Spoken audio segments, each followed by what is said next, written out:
दुर्भाग्य से कुछ लोगों ने अपने राजनीतिक स्वार्थ के लिए जिनको जनता ने अस्वीकार किया है, वे संसद को भी मुट्ठी भर लोगों के हुड़दंगबाजी से कंट्रोल करने का लगातार प्रयास कर रहे हैं। उनका अपना मकसद तो संसद की गतिविधि को रोकने से ज्यादा सफल नहीं होता और देश की जनता उनके सारे व्यवहारों को काउंट करती है और जब समय आता है तो सजा भी देती है। लेकिन सबसे ज्यादा पीड़ा की बात यह है कि जो नए सांसद होते हैं, नए विचार, नई ऊर्जा लेकर के आते हैं और ये किसी एक दल में नहीं, सभी दल में आते हैं, उनके अधिकारों को कुछ लोग दबोच देते हैं। सदन में बोलने का उनको अवसर तक नहीं मिलता है। लोकतांत्रिक परंपरा में हर पीढ़ी का काम है आने वाली पीढ़ियों को तैयार करे, लेकिन 80-80, 90-90 बार जनता ने जिनको लगातार नकार दिया है, वे न संसद में चर्चा होने देते हैं, न लोकतंत्र की भावना का सम्मान करते हैं, न ही वह लोगों की आकांक्षाओं का कोई महत्व समझते हैं, उनका उसके प्रति कोई दायित्व है वो कोई समझ पाते हैं। और उसका परिणाम है वो जनता की उम्मीदों पर कभी भी खरे नहीं उतरते हैं और परिणाम स्वरूप जनता को बार बार उनको रिजेक्ट करना पड़ रहा है। साथियों, ये सदन लोकतंत्र की 2024 के पार्लियामेंट के चुनाव के बाद देश की जनता को अपने अपने राज्यों में कुछ स्थानों पर अपनी भावना, अपने विचार, अपनी अपेक्षाएं प्रकट करने का अवसर मिला है।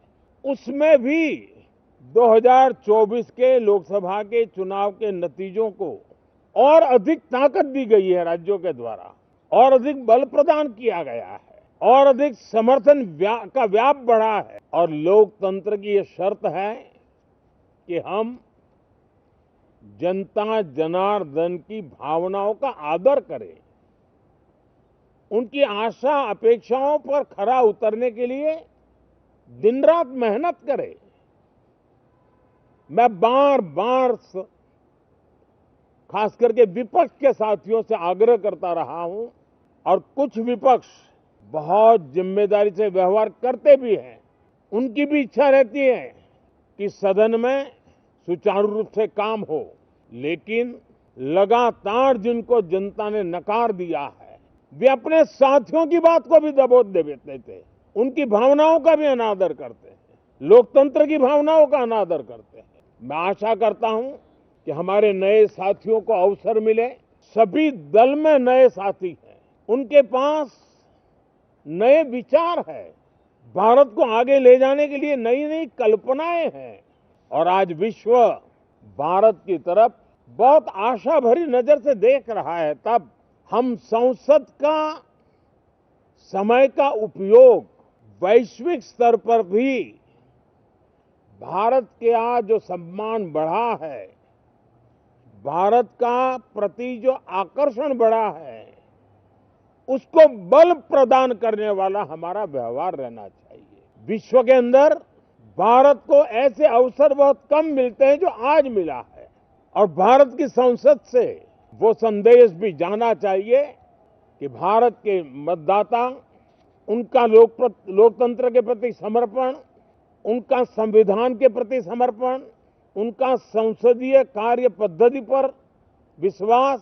संसद में बैठे हुए हम सबको जनता जनार्दन की इन भावनाओं पर खरा उतरना ही पड़ेगा और समय की मांग है।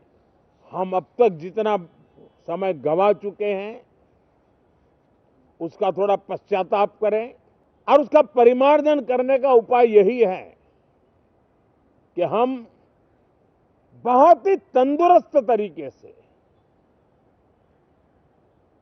हर विषय के अनेक पहलुओं को संसद भवन में हम उजागर करें। आने वाली पीढ़ियां भी पढ़ेगी उसको, उसमें से प्रेरणा लेगी।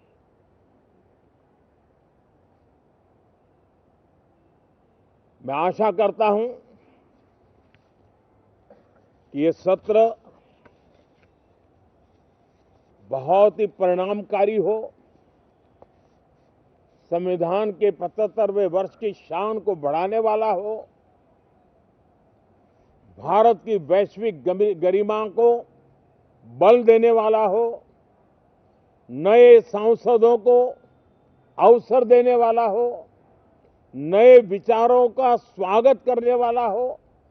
इसी भावना के साथ मैं फिर एक बार सभी माननीय सांसदों को उमंग और उत्साह के साथ इस सत्र को आगे बढ़ाने के लिए निमंत्रित करता हूं, स्वागत करता हूं।